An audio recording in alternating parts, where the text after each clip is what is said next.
You're listening to Gateway to E-Commerce, a podcast by ClearSale. In this series, global e-commerce leaders discuss challenges, best practices, new tech, and secrets to success. And now your hosts, David and Denise. Hi, welcome to today's episode of the Gateway to E-Commerce podcast. Today, Denise Pertzer, the VP of Partnerships, and myself, David Fletcher, we're going to talk about Australia today. We want to share some information, share some experience. We, as a company, have been doing business with merchants in Australia for the last, 3.5, 4 years now. And we've learned a lot. And anytime you go into a new region, you're going to learn a lot about the region. You're going to learn about the business, the style of business, the style of communication.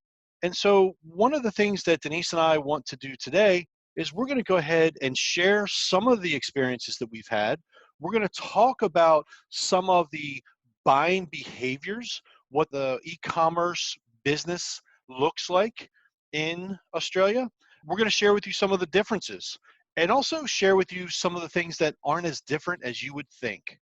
So as we get into this, as always, Denise and I will be sharing this information, and you will be able to take a look at the description of the podcast, and you'll find a link to a country profile that we've built. It's the Guide to E-Commerce in Australia. So as a merchant, please take advantage of that because, again, learn from some of the things that we've done over the last 4 years or so. So Denise Pertzer, welcome to the podcast, and what do you say we get this party started? David, I'm excited to go to Australia with you today. At least so in true. spirit. That's right, exactly. Hey, it won't be long. Of course, we've tried to go there this year a few times already. Yes, we've started that trip a few times and then got it stopped like many other people's travels. It's been delayed, but hopefully March we'll be there for the Retail Global Summit coming up in 2021. Yes, cannot wait. That'll be exciting. So It yeah, will. hopefully the ban will be lifted and we can do some travel. So Absolutely. Denise, let's get started and talk a little bit about the e-commerce scene. You know, it's different. It's a little different than some of the things that we see here in the U.S. And I think it's important that we share some of the details for merchants that are thinking about going into the Australian market. Absolutely. As a merchant, you start looking at the largest e-commerce markets, and obviously, China, US, UK come up in people's minds. But if you go just a little bit deeper on that list, in fact, to the 11th spot, you'll find Australia. And Australia is pretty amazing in the fact that being there in the 11th spot, they have about $23 billion in revenue that they're going to sell through e-commerce in 2020. So I'm sure you'd all like to hear a little bit more about how you can get a little piece of that. Oh, yeah, no doubt. And you nailed it when you talked about the fact that Australia has been growing and continues to grow. And of course, COVID will influence that as well. But even without COVID, it was still growing and growing at a very nice pace. And for merchants, there's a lot of opportunity there, whether they're thinking about selling there directly to those customers or getting involved by opening up a new website that's selling only there, or maybe they exist there and they want to sell, whatever it might be. There's a lot of opportunity there, especially when you start thinking about the people of Australia. Australia is certainly online. They are online just as much as we are in the U.S. And yeah, that's incredible to think about, that they're as well connected as some of the larger countries out there. Yeah, exactly. And they love shopping online, which we also do here in the U.S. Matter of fact, I think that was like 73% of the Australian households shop online at least once a year. Yeah, and another thing I learned is 1 out of 10 products that are sold in Australia are actually purchased online. So you've got a captive audience that's spending, and they're spending a lot. The average Aussie will spend about $1,200 per year online, and they'll purchase almost 3 different times. So some are more frequent, obviously, but you've got a larger audience overall that's making purchases and not thinking that it's that big of a deal to enter into the e-commerce market because they've been there as purchasers for quite some time. Yep, that is very true. And it's funny that you mention Aussies and the fact that they, as a society, they do have a language that we would call English. However, their English does have a few idiosyncrasies in there. and it is slightly different than some of the things that we use in terms of their grammar and some of the words. And it's funny, and I spend a lot of time talking to people in Australia because we're interviewing there. We have an office that we are trying to staff there, and I've learned a lot of these words. I'd like to tell you it was strategic, but it certainly wasn't. And for example, chockers. Chockers means very full. I had no idea what that meant until someone told me their calendar was very full, but they used the word chocker. And I think I said "huh" 3 times in that conversation to better understand that. But it really is different. And we all know Barbie being the barbecue, right, as another great example. But Arvo is another one that I learned talking about doing interviews in the Arvo. Arvo is the afternoon. So, it's really interesting, some of the things that they do. But in talking about that, let's talk about their approach because it's similar to us. And it's interesting how it really translates directly into e-commerce. Absolutely. I think it's interesting when you look at the influences in Australia because obviously it's got a proximity to APAC region, but obviously influences politically over the years from UK and other European influences. So because of that, Australians are much more cosmopolitan than I would say we are here in the US. And they're used to buying from different sources, and buying from different merchants doesn't bother them at all. Because of that, though, I think that they can look at different approaches and adopt them as their own and kind of create them into their own, just like they do in some of the words and those sort of things. So when you start taking a look at the different opportunities for marketing around holidays, again, that's got a very global influenced approach from APAC, Europe, especially UK. One of the things that's unique to Australia is Click Frenzy, which takes place the third Tuesday in November. So it's the Tuesday prior to our Cyber Monday, generally, I think, if I'm looking at the calendar right. But then they've got Singles Day, which is something that's definitely more APAC influence. That's something that started out in China a few years ago and has obviously taken off. And that's a big opportunity for sales in Australia as well. Yeah, it definitely is, and it's interesting. Not only have these holidays, become their holidays that they're having these various shopping events and so forth. It's growing, and we've been tracking that, and we're paying attention to that, and we get real time data because we're watching the merchants that we're working with and the merchants that we are supporting and helping prevent fraud. We're seeing it. We're seeing the increase in their sales. Mm-hmm. And and I think it's important to share that. And again, it's another reason why, if you're not doing business in Australia, it needs to be on your radar. It needs to be part of your strategic plan because there's definitely opportunity there.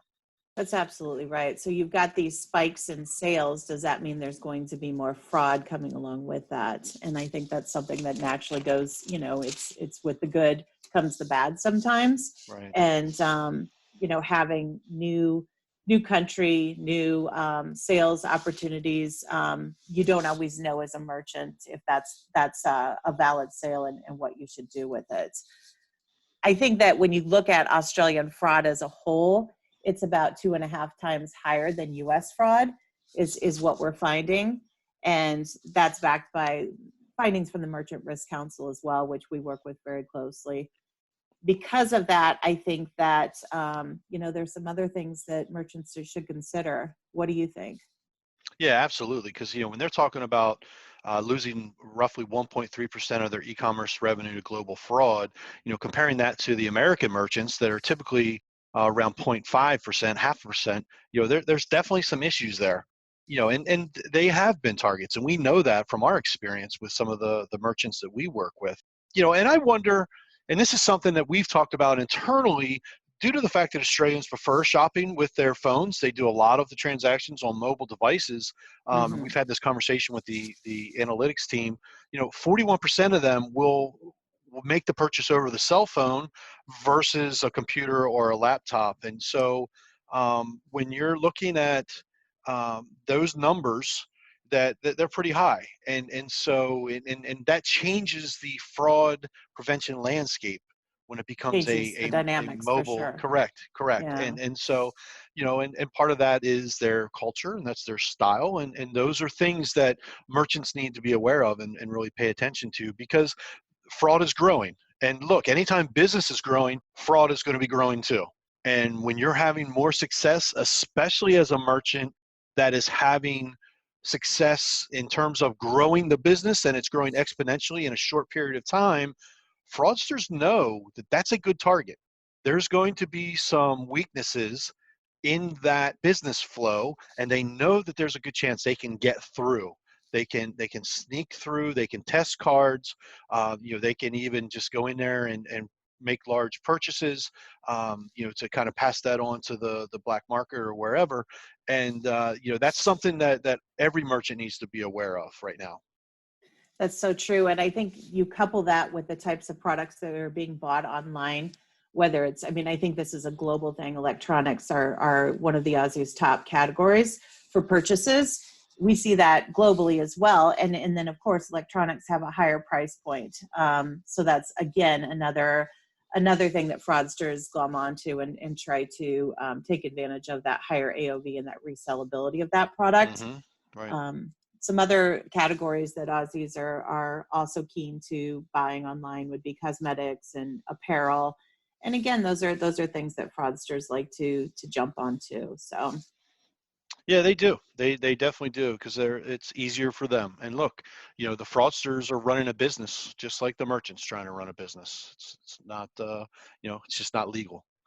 But one of the things that we cannot ignore when talking about Australia is the AusPayNet's card not present fraud mitigation framework.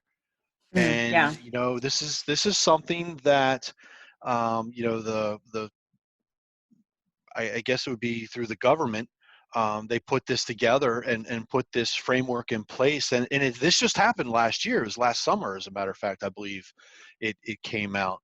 What do you think about that? Do you have any thoughts or feedback, or have you seen, and then I'll share some of what I've seen as well, but have you seen that impact or help our merchants or other merchants?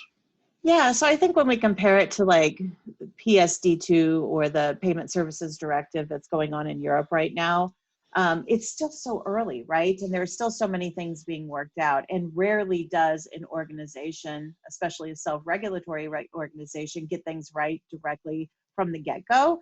It's something that has to morph over time and change. So, in talking to merchants, as we do, and partners on a regular basis over in Australia, I think that the initial reaction is that it's nice that this information is being communicated, that the Australian Payments Network is working to try to cut down on that fraud, because it is, double what we're seeing in some other areas. But it is very new still. For early on, what I've heard from merchants and things is that the communication is pretty decent, and there is an ability to have a voice somewhat.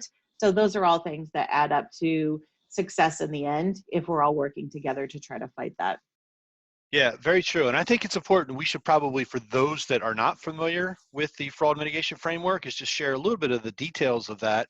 And really what it comes down to is this framework sets the minimum requirements for card issuers or merchants to authenticate a card not present transaction online.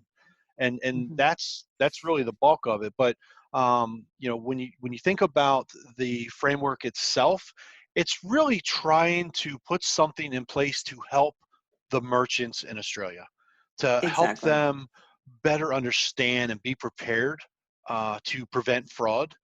Because we all know fraud is a serious issue that will continue to grow as we, as a society, we continue to buy more online and spend more time selling online, as we watch some of the large brick and mortars start to work their way into a pure play e-commerce. And we just had a conversation this morning about some of the ones that are doing that. Dress Barn in the US just did that recently. Now it looks like Pier 1 is going to go down that path as well.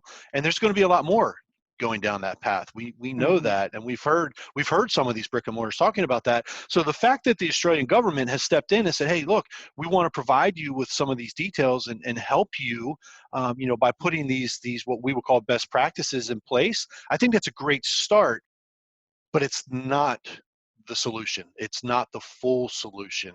And for us as a fraud prevention company, that's, this really, it helps us educate the merchants more, because now they've learned something about fraud, and they've learned, a little bit more about preventing fraud, and why we talk about the data points that we talk about.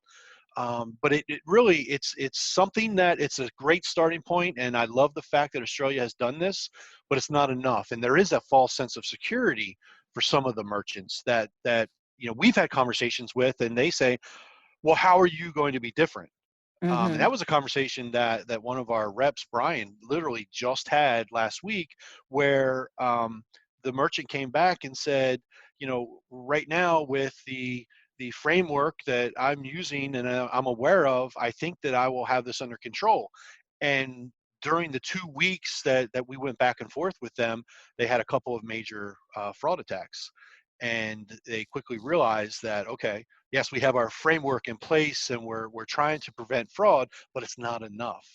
You're still going to have mistakes, or you're going to end up declining too many orders that are good orders, and now you're going to have false decline issues, and that's a whole nother conversation. Matter It of fact, is. we have some other podcasts talking about false declines. We could talk about that very topic for multiple Exactly, podcasts. It's exactly. a It, difficult topic for sure. it is, but yeah, this Allspace net is not the end all be all. It's a great starting point, but it doesn't change the fact that as a merchant, it'll help you understand what best practices look like, but it's not going to save you from fraudulent activity and the fraud attacks that we see on a regular basis. That's so true. It's merely one tool in the toolbox. And I think that it was said really eloquently when I was at Merchant Risk Council last fall. It's Merchant Risk Council, MRC, is an organization we take part in, and it brings essentially the worlds of payments and fraud together, and then allows merchants to have an opportunity to ask questions and talk to other vendors and things like that to try to solve problems around the payments and fraud ecosystem as it relates to card not present transactions. So in that, there was a discussion about how, whether you're talking about PSD2 or whether you're talking about, the framework specific to Australia that we've been mentioning, it's important to note for merchants that it's merely one tool in the toolbox. If you took it to like a card present environment or a point of sale terminal, it'd be like that chip in the card that says, yep, that signature happened.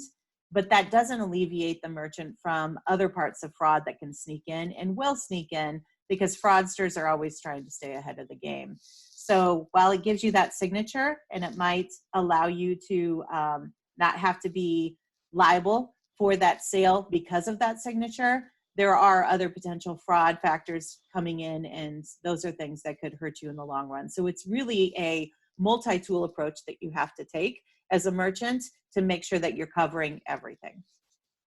So true, so true. And I think you said that well. And I have to admit, when you said you heard it elegantly, I thought you were going to refer to me, but that's okay. Oh, not this time. You weren't at that conference, so you can't No, even take no, credit. no, I cannot. So yeah, you thinking about that aspect as well. I think it's also important to think about, the fact that it's not that hard to get into the Australian opportunity and environment. Language isn't a barrier. 2/3 of the Aussies speak English as their first language. Thinking about marketing, we've got lining up of different opportunities that are very similar and familiar to what you might be doing in US or elsewhere. And then you've got a captive audience that's buying and used to buying online. Those are all amazing things that line up to be a great target in Australia. Wouldn't you Yeah, agree? no, absolutely. And one of the things we didn't touch on were the categories. we didn't really talk much about the categories, and I think that's important. We can share that. And again, you can find a lot of this information, a lot of these data points that we're sharing by looking at the country profile guide that we have posted on our website for Australia. You can find the link to that in the description for this particular podcast.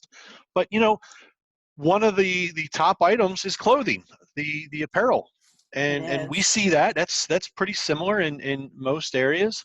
What I find interesting is the second category that's kind of clumped together as books, movies, music, and games, which is entertainment. Mm-hmm. Right. And that's really that's a big one. And what I find interesting about that is it covers the gamut. There are certainly people that are more interested in the books, more people are as well as people that are interested in going to the movies and so forth. And then of course at 30% consumer electronics, and then shoes. So there's the top 4 or 5 in terms of what's products Australians said they purchased online in the past year. I will tell you, I have come across many a Shopify and BigCommerce site on from Australia that sells swimsuits. So Aussies have the beach; they've got the great swimsuits too. Yep, that is very true. That is very true. That's a good point. Another reason why we need to go spend some time in Australia. Exactly. So those are great points, Denise, and like I said, I couldn't agree more. And I think as we start to wrap this up today, Australia offers so many opportunities for e-commerce merchants that are looking to expand globally that you can't look past Australia. There's so much opportunity there, and if you're coming from selling in the U.S. or Canada or even the UK, there's a lot of similarities, and just as much as you will certainly have to learn a little bit about that market, the opportunity is there for sure. And I think that's something to consider. Another thing that is important to know as we're wrapping this up is, again, the fraud mitigation framework, although it was developed to reduce fraud risk, it's not the final answer. It's not the solution for merchants selling in Australia, right? It's not that silver bullet. I wish there was a silver bullet because I would do my best to sell it to everyone that would listen to me. But again, if you'd like to know more about preventing e-commerce fraud, you can visit our website. Denise, I think I really appreciate the conversation as always. It's good to know that you and I can have the conversations like we always have and be able to share the conversation with others, be able to share it with our audience. I agree. So we've got a ton of resources dedicated to not only Australia, but to fraud prevention that will help you in your e-commerce journey. Go to our website. You can visit us at www.clear.sale. And if you have any questions or you'd like to suggest a topic that you would like for us to cover, please, by all means, send us an email. You can reach us through podcast@clear.sale. So thank you for listening to the Gateway to E-commerce podcast. You can subscribe to our podcast on Apple Podcasts, Spotify, or Google Play. And please leave us a review. We'd love to hear your feedback. So you can join us again next time for episode 8, where Denise and Sarah, our director of marketing, will continue to discuss e-commerce fraud, presenting the key findings of a consumer survey recently conducted by Sapio Research, commissioned by ClearSale, regarding the U.S. market behavior related to fraud protection and customer experience, cart abandonment, and so forth. Good on you, mate. Until next time, thanks for listening. For more e-commerce insights, visit us on our website at clear.sale.